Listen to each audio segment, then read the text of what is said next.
Nakakatuwa, no? Ang laki rin ang naitulong ni Meta sa kapaligiran natin. Lalo na tuwing umaga, wala ka na halos makita ang mga chismosa na nakatumpok dyan sa labas ng bahay nyo. Halos bihira na nga rin silang tumumpok dyan eh. Paano kasi?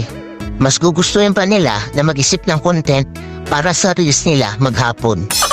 Oo, ayaw na nila makipagchismisan o makitumpok dyan sa labas ng bahay nyo.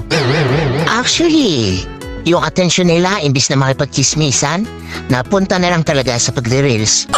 At ito pa ha, imagine niyo. Kung dati, bumibili lang ng mga lutong ulam yung mga yan, ngayon, sila na mismo ang nagluluto ng mga ulam. At kahit pritong itlog, inire-reels pa. Ganon kahusay si Meta. At ito ang pinakamalupit. Kung yung dati yung asawa mo tinatalahan ka sa tuwing uuwi ka, ngayon, hindi mo na makausap.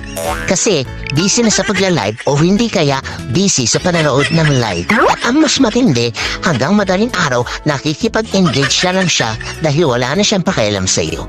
Ang husay ni Meta, no?